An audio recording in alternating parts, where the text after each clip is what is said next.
Hello Internet, just make it right, back at you today with another video. Today's video is all about Microsoft Flight Sim and how to increase performance within the sim. To do that, there's a couple steps you're going to need to follow along with.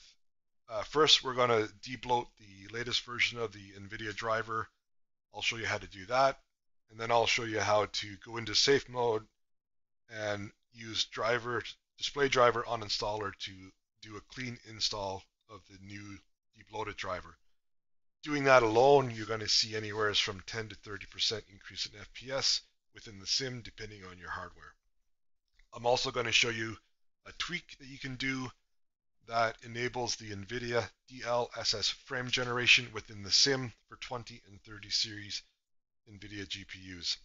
And then I'll show you how to install the latest DLSS file version 3.7, which will help improve visuals and FPS in the game. You're going to need to download all the necessary files. I'll have links to all of these in the description. In order to make it easier to follow along, the first thing I would suggest is to create the following folders on your primary display if you're using more than one display. A folder called NVIDIA Driver, a folder called DDU, a folder called DLSS Tweaks, a folder called DLSS Tweaks Edition, and then this is optional. I created a folder called Required Files, and I downloaded them all to here, just so it's easier for me to walk you through the process. Once you have all those created, you can open up your browser, and the first one you want to get is the latest driver dependent on your Windows version and your graphics card. Make sure you get the game ready version. Once you have that downloaded, come to Tech Power Up, NV Clean Install version 1.16, download that.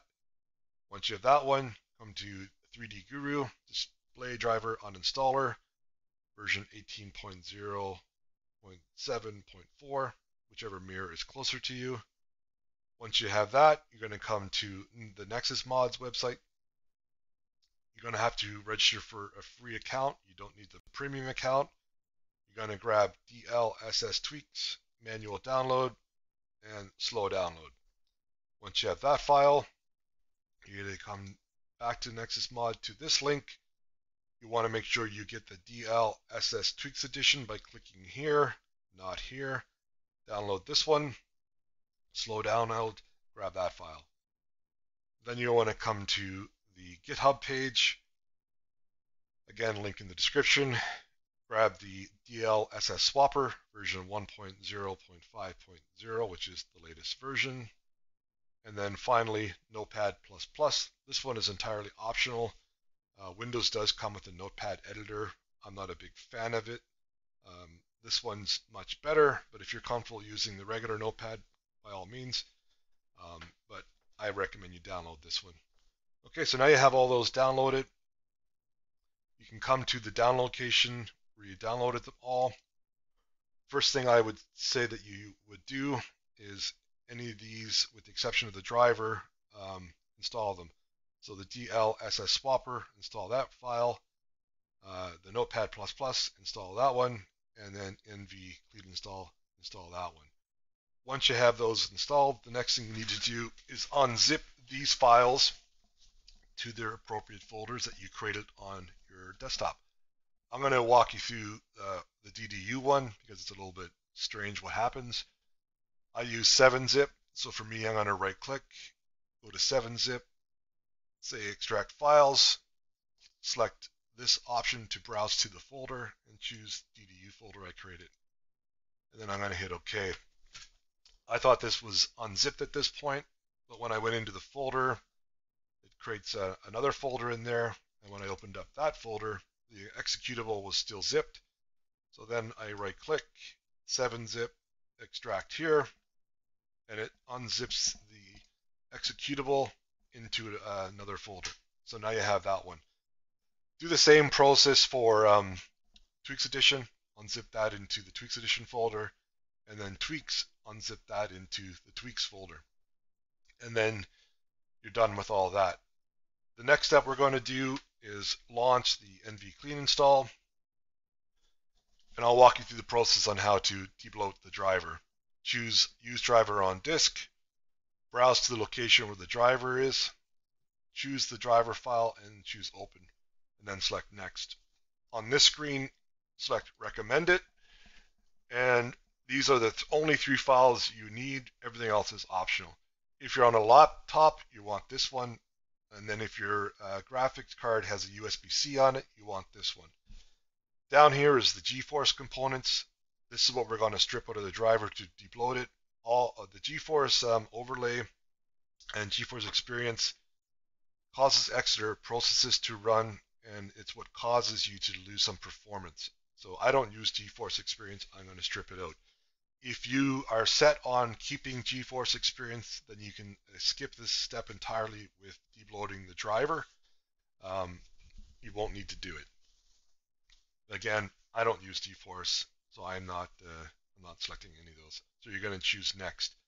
This is going to unpack the installer. It'll take a bit, so I'll come back to you when it's done. Okay, so it's finished unpacking, and now you're at this tweaks page. The first thing we're going to do is select Disable Installer Telemetry and Advertising. We're going to select Unattended, Express Installation, and Allow Automatic Reboot. The next 3 you can skip. This one by default is probably already selected. This one has to do with the GeForce overlay, so it's going to recognize on the previous step that you did not include the GeForce Experience. So you want to make sure this is checked, or otherwise you may have some instability issues. Disable Ansel. This is also related to GeForce Experience. This is for the screenshot feature. So we're going to choose that one. Then we're going to choose Show Expert Tweaks. This one's important you follow along. We're going to disable driver telemetry. Make sure you do not select this one, or else you will not have the NVIDIA control panel, and you will need that. You're going to select Disable the NVIDIA HD Audio Device Sleep Timer. You'll want to select Enable Message Signal Interrupts, and then under Interrupt Policy, choose High. You'll want to select Disable HDCP. The next 2 you can leave unselected, and then you want to select this one and this one. So what happens is when you debloat the driver, Windows will no longer recognize it as an official approved driver. So you'll get that warning and have to select Install Anyway if you do not choose these 2 options. So by checking these 2 boxes, it just overrides that and allows the driver to install without you having to do anything during the install process. Then hit Next. This will build the driver package for you. And then while you're waiting for that, open up your NVIDIA folder.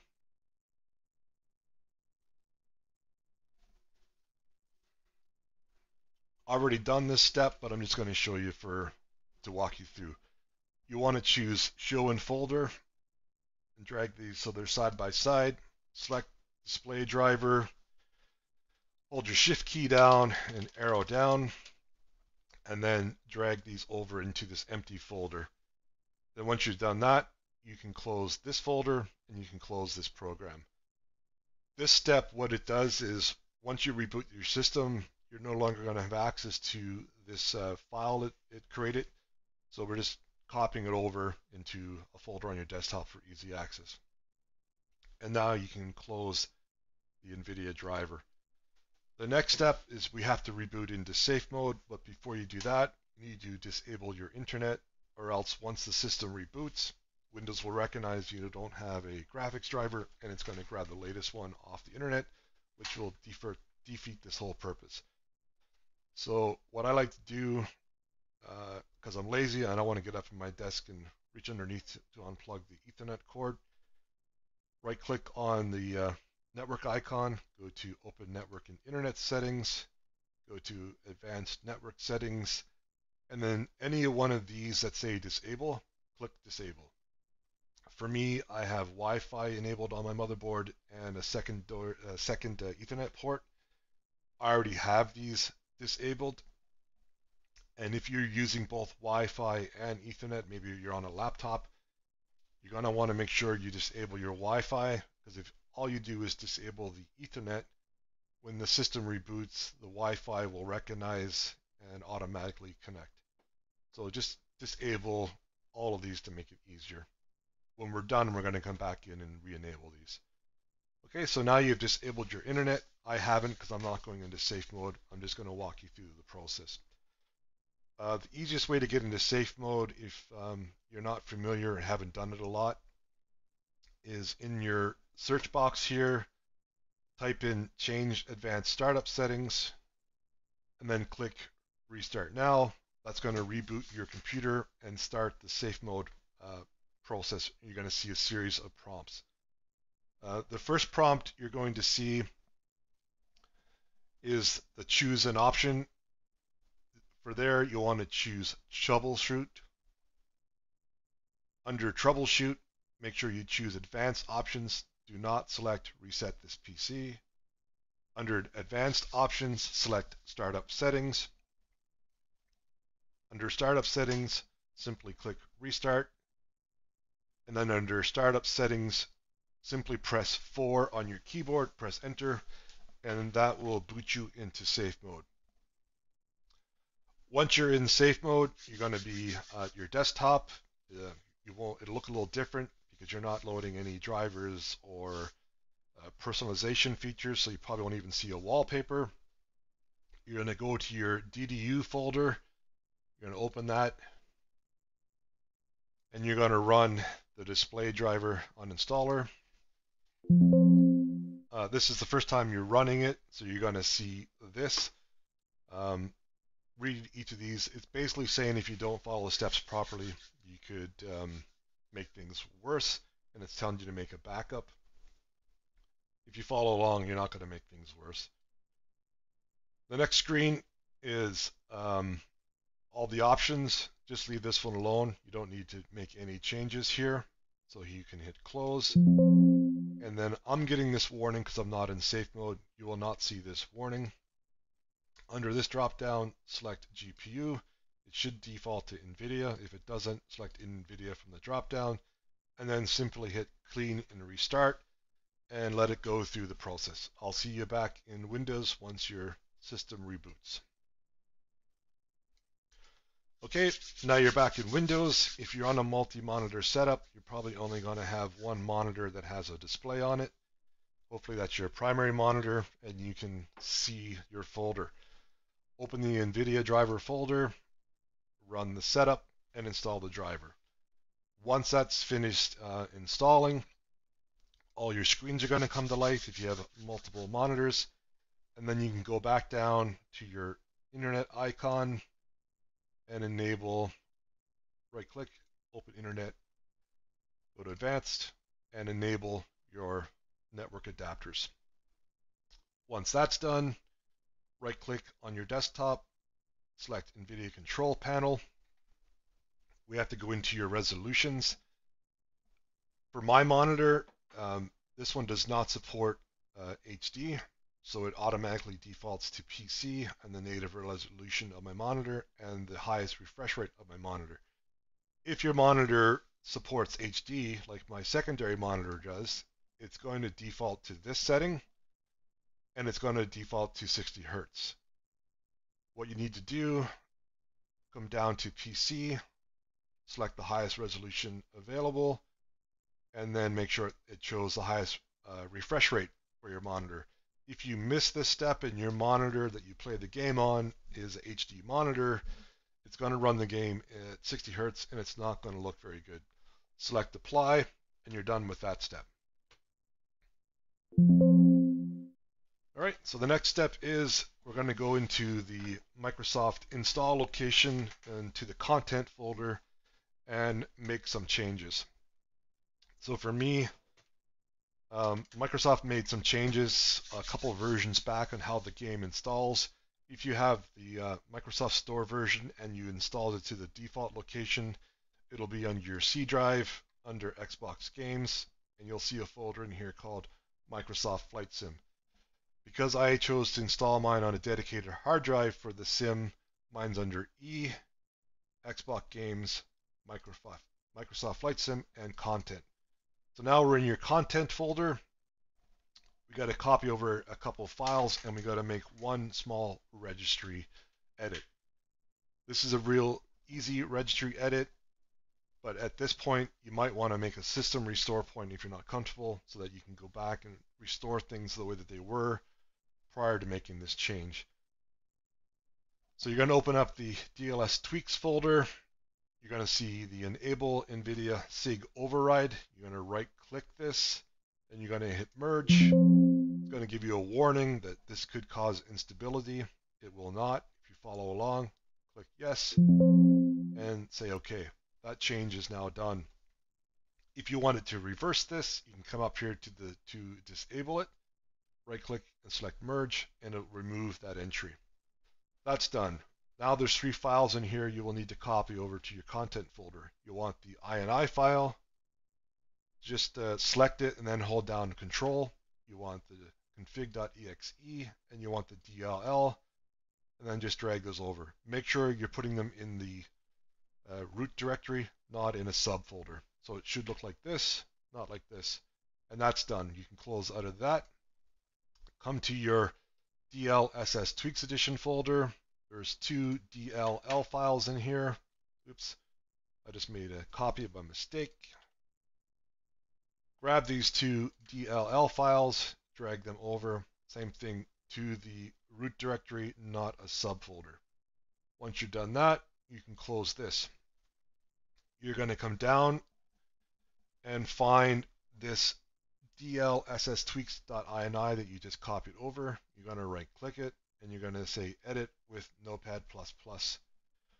Once that is open, you're looking for this section, the DLL path overrides, and you're looking for the final entry. Already done this, so it looks a little bit different than yours. The first thing you're going to want to do is come to the beginning of the entry and backspace to get rid of the semicolon. And then this section here is going to be different. It needs to look like this, with the exception your drive, if you're on C, will say C here. For me, it says E. The easiest way to do this, and I'm going to walk you through it, come to the end of the entry, put your cursor there, delete what is ever there right up to the red equal sign, go back to your content folder. You want to find this file here, the DLL, DLSS tweaks _ wrapper.dll. You want to right click it. You're going to say copy as path. Minimize this, come back to your cursor, right click and say paste. And it's going to make the entry for you without you having to manually enter it. And by copying its path, it's going to recognize the path that it's installed in and pick up your proper drive letter. Because we're using Notepad++, which is another feature I like, you'll notice this little red box over here. That's indicating to you you've made a change, but you haven't saved it. Come up and hit save. Now it's green. You're good to go. You can close that out. Go back into your content folder. You want to find this config.exe you copied over earlier. Double click it. Maximize the window. And then under DLSS presets, these are all going to show as default in the drop down like this. You want to change these, each one of them, to E. When you're done that, go back up and save, and you're done this step. You can close out of that. After you're done all that, you're going to want to come to your DLSS swapper that you installed way back in the beginning of this video and open this program. And you can close out the content folder. Here it should automatically scan and find your games. In this case, the only one it finds for me is Flight Sim, and you can see I have the latest 3.7.0.0. Yours will likely say something different. To get 3.7, you're going to come to here. You'll see 3.7 here with a download arrow like this. Click the download arrow, wait for it to download. When it's finished, it'll look like this. Come back to your games, click on Microsoft Flight Sim, click on 3.7 and select swap. When you're done that, you can close out of this. That's that step done. The final thing you're going to need to do is enable hardware accelerated GPU rendering. So you're in your search window down here, type in graphics settings, go to change default graphics settings and toggle this to on, and now you're all done. You're ready to start up the sim. I'll start up the sim and I'll see you in there once it's loaded. Okay, here we are in the sim. Go to Options, General Options. Under Graphics for PC, you should now see the NVIDIA DLSS FRAME GENERATION. For me, I have anti-aliasing at DLSS Super Resolution. The DLSS Super Resolution, I have selected DLAA, and then frame generation I have turned on. I'm running a 10900K overclocked to 5 GHz and a EVGA 3090 for the Win 3 Ultra. I also have DirectX 12 beta running, and I have Sim Update 15, the latest version, the beta version, just to show you that this works with the latest Sim Update. These are my settings. I'll just scroll these quickly so you can see them. TOD 200, Ultra, Ultra, Ultra, Ultra, Ultra. Objects level detail 200, Ultra, Ultra. I have this one off because I have it set to 16 times within the NVIDIA control panel. 8x8, Ultra. I 2048, 1024, Ultra, Ultra, Ultra, 256. Ultra, Ultra, off, Ultra, off, off, off, and then medium. I turn these ones off, bloom, motion blur, lens correction, and lens flare, because I want it to look like a simulator, not a video game. One thing I will say, if you're relying on the in-game FPS counter to measure your FPS, it will not measure the AI-generated FPS that your graphics card is doing. So if you turn this on by going into developer mode, you'll see this new menu up here, and go to debug and then hit display FPS. You're going to get what your actual FPS rate is within the sim. It will not, again, give you the AI generated FPS values. So I just wanted to point that out. I'm going to turn this off because I don't use it.